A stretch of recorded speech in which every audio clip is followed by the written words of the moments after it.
Hmm. Well, I was going to ask you, Professor Marandi, as you were talking about the U.S. striking in the coming days, I was going to ask you whether you believe that these reports about Israel pushing the United States once again or claiming that they are going to unilaterally strike. I find that a very interesting word to use, given that it literally outs the fact that Israel and the U.S. are coordinating on the war against Iran. But at the same time, I'm wondering how much you think that this is either plausible deniability, meaning that the United States will strike in the coming days using Israel as a cover, or is it the fact that, yeah, Israel actually is seeing that the United States wants to get out of this and the terms are highly insufficient? Iran just said they're not even talking to the US right now. So the terms are obviously highly insufficient to Iran. So it's quite the quandary for the US. But I wonder how much you see this as Israel pushing the US back into strikes, or the US just using this as plausible deniability to then rip whatever it has left in Asia and elsewhere to keep going with the war. It's difficult to say. I don't have an answer to that question. We all recall when Rubio at the beginning of the war basically said we fought for the Israeli regime. The regime wanted to launch a war, so we got involved in the war. So that could easily happen again. Uh, the United States is very obedient to the Israeli regime and the Zionist lobby, and uh, Trump has been the most obedient of all U.S. presidents. So it's hard to say. What I do think though is important to remember is the Iranian threat.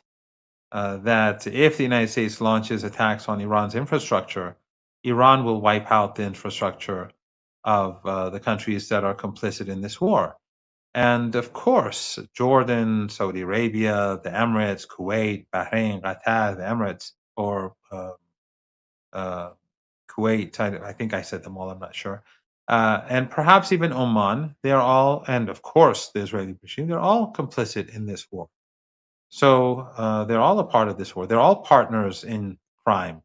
Sometimes I see these uh, these bot or these these trolls and bots online saying that Iran is striking like the Arab countries. This is where the United States is waging its war from, and they are funding. I may have told you this before. The Arab regimes in the Persian Gulf, they are funding the war. They pay the United States for those bases. You would think it's the other way around, that like the United States goes and takes this piece of land and then they pay a rent and they use that base. No, these countries, they pay for all the costs. So they're paying for a big chunk of the war expenditure, whether it's the Emirates or the Qataris or the Saudis or the Bahrainis or the Kuwaitis. In the case of Jordan, it's probably just handed over free to the United States because Jordan is extremely obedient to the Americans. So they are all part of this war, and they will suffer the consequences. But it's not only going to be their problem. If their infrastructure is destroyed, that means their countries will collapse, and that includes Saudi Arabia. Saudi Arabia won't survive. I don't think it'll survive. And when that happens, I think it's pretty clear that the global markets will crash because when people wake up and see these sites burning in the news, that will bring a panic to the markets. There's there's no way that anyone is going to be able to uh, talk up the markets or manipulate the markets then. So even if the Strait of Hormuz is open, then that doesn't make a difference anymore because there will be nothing left to export or import. So we have to, always keep this in mind that the Iranians have. I mean, this is their deterrence. The Iranians did not start the war; they did not escalate, uh, but they're the victims. But this is deterrence. If Trump actually does go and try to exterminate the Iranian people and to wipe out the civilization and to destroy the infrastructure so that the state would collapse, then have no doubt that Iran will destroy those regimes that assisted the United States. The only difference is that Iran will not collapse, but those regimes definitely will. And that will bring down the global economy. And then many governments will come down, and including many U.S. allies beyond these countries. So it's not, this is a very serious situation. But again, we don't know if the United States is going to do this or not. But it seems, they have not removed anything from the region. All of their assets are in place. And of course, Iran is building up its defenses. It's building new missiles, new drones. It's expanding its underground cities, missile cities, drone cities. It's preparing for a potential land offensive. They are preparing, but that doesn't mean the United States won't carry out another war of aggression. That fact that you stated earlier that the Gulf states are paying for the U.S. to essentially militarily occupy their countries and use them as basing stations for war is an astounding one, and people should understand this from the standpoint of sovereignty. That these states don't have sovereignty, and this was back in 2020 during the first Donald Trump administration. Right toward the end, CNN reported that Saudi Arabia had paid $500 million in one sitting toward the cost of shouldering and having U.S. troops in their country back when there was an increase in U.S. troops stationed there at about 2,000 more. So I mean, just that alone. And Donald Trump at that time also was boasting that Saudi Arabia literally put $1 billion into the U.S. Treasury directly in order to make good on this huge agreements that he had with the Gulf states, which were simply mafia-like agreements between these states. But Professor Marandi, despite this, Israel, what gives Israel the confidence to make these statements to the media about attacking Iran unilaterally, given that Iran has already went through what seems to be a very strategic campaign to decimate the layer of defenses that were protecting Israel at one time, particularly the most important one, which was Jordan, and the air defenses that were there. Those are essentially gone and are not likely to come back in any significant way anytime soon. So what gives Israel the confidence to make these threats, do you think? I don't know how confident they really are. I'm pretty sure that Netanyahu knows what this will lead to, but he's a desperate person. He wants to remain in power. I think the elections in the Israeli regime are maybe a week before the elections in the United States. So we have about 2.5 months left till their elections, and he wants to look. He'll do anything to remain in power. These could be threats just to increase confidence among the population, which clearly believes that they lost the war. We know from polls that I think roughly 90% of the Israeli population believes that they lost the war against Iran. So perhaps he wants to strengthen morale, boost morale. Perhaps this is an attempt to intimidate so that the regime in the United States could gain concessions. I don't know. I have no idea, but perhaps it's also being said to push the United States towards attacking Iran. Going back to what the U.S. Secretary of State said at the beginning of the war, that the Israelis were going to attack, so we decided to attack too. I think that's more or less what he said. Yeah, and here's the poll that you're referring to. 90%, 2% of Israelis believe Iran emerged as the winner after this war. And this was back during the original signing of the Memorandum of Understanding back in June. So, yeah, not a lot of morale on the Israeli side, at least on the settler side of things around this war. Well, speaking of Saudi Arabia, Professor Marandi, what do you make of the latest round of strikes and in this counter siege by Yemen? There are incredible reports right now of Yemen not only hitting Aramco again in Jazan, their oil refinery, but also now hitting gas, the Saudi Aramco Berry gas plant in Al Jubail, Saudi Arabia. So major escalations there, and no sign that Saudi Arabia is tapping out just yet. So what do you make of this, especially in light of this so-called Mecca, NATO, whatever the hell it's supposed to be, agreement between the three states, you call them backstabbing states, Saudi Arabia. Well, Pakistan, a little more complex, but Saudi Arabia, Turkey, Pakistan. What do you make of all this? We know that the Saudis consider Yemen to be their backyard, which is, of course, not something that Yemen accepts. Yemen is an ancient civilization. It is a civilizational state. It's been around far, far before Saudi Arabia ever existed, uh, many times over, many times over. So the Saudis have tried to starve Yemen since 2015 and slaughter them into obedience. They did what they did to Yemen in 2015 with the green light of Obama, not Trump. What they did to Yemen was not dissimilar to what the Israeli regime did to Gaza. And this was one of the great crimes of our time. And the only difference was that the genocidal attacks were carried out in silence. There wasn't much news. They were bombing schools, they were bombing school buses, they were bombing funerals. I think in one funeral they killed like hundreds of people. They starved the population. American ships and other ships in the Red Sea, they would block boats from taking food or medicine into Yemen. I recall one former U.S. Official, or someone affiliated to I think he was military, saying that he was on a ship in the Red Sea and they blocked it. They stopped the boat and it was full of medicine, and the American Navy dumped it into the sea, the medicine, which was destined for Yemen. So that's what they were trying to do. It was, another Gaza. But the only difference was that Yemen being larger and much more capable, it had the armed forces of Yemen and Ansar Allah were able to fight back and resist.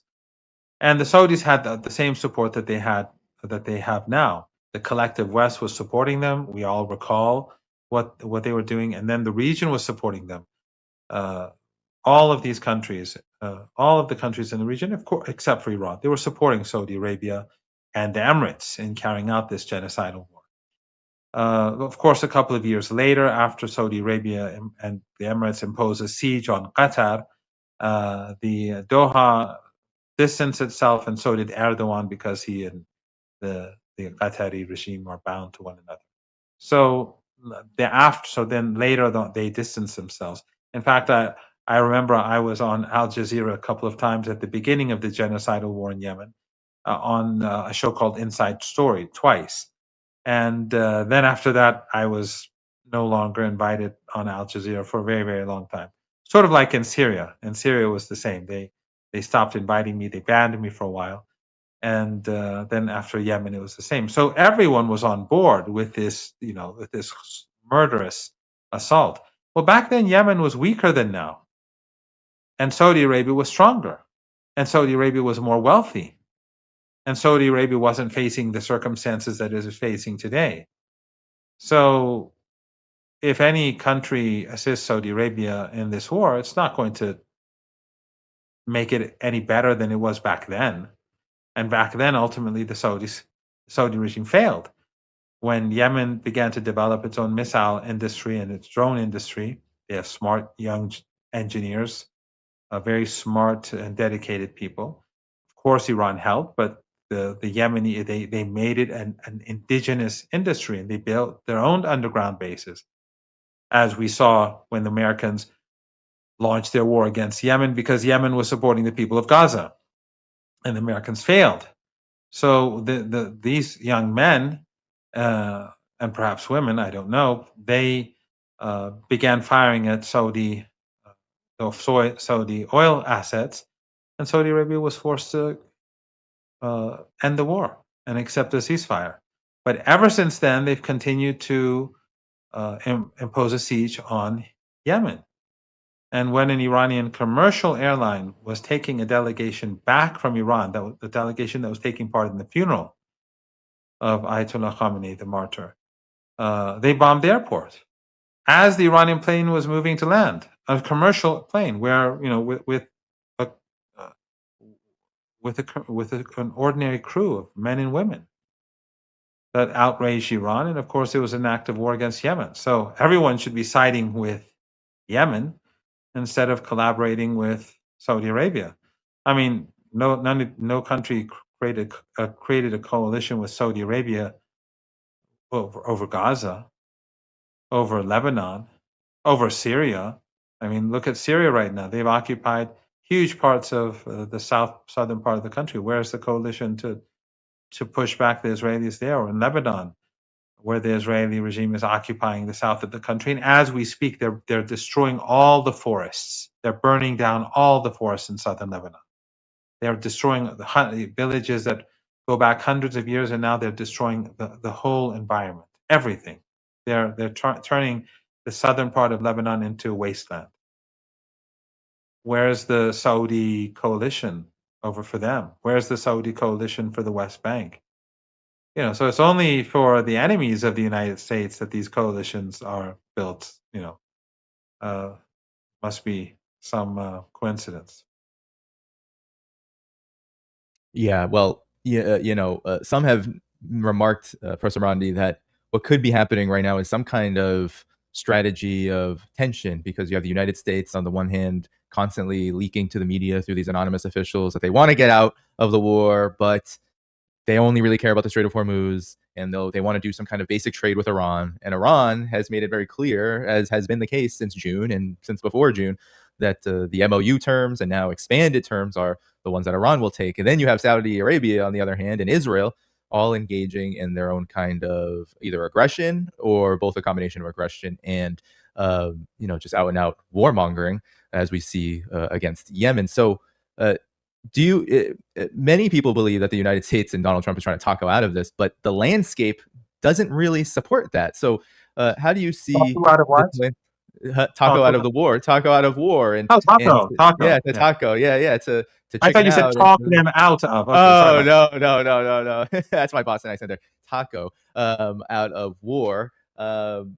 But the landscape again seems to not support this, despite all of the reports. So how do you see this overall landscape? Because now it does include now Turkey and Pakistan. They're in this so-called Mecca defense pact, but the landscape doesn't support what Iran had said about it, which was, they support independent security alliances and whatnot, and only that can only be positive. But the landscape looks like actually the U.S. is constantly trying to push its vassals and its proxies to, take on more war. What do you make of this? I don't think. I mean, if you mean this Saudi-led coalition with this pact, I don't think it's all that serious. I mean, Yemen today bombed in retaliation Saudi Arabia, and there hasn't been any response from Turkey. The Turkish Air Force has not bombed Yemen yet or anything like that. So for the moment, I don't think that's really serious. It's not going to look good. I mean, there's a lot of criticism of what Turkey did in Turkey because of the nature of the Saudi regime and because of the broader regional political and military situation. So I don't see that really as a big issue. Although I do think that the chances for war a new active war assault by the United States is quite possible. I'm not saying it's probable because I don't know, but I do know that people here are taking uh, the situation very seriously, and and of course the United States, as usual, they have their assets based in Saudi Arabia, in the Emirates, in Kuwait, in Bahrain, in Qatar, in Oman, in Jordan. Uh, they have a lot of the radar installations, as I said, were destroyed, although the ones in Turkey continue to function. And then there's the Israeli regime, where and also the assets are stored in countries outside of the region as well, for a possible attack. So it's impossible to really say what will happen because Trump is Trump.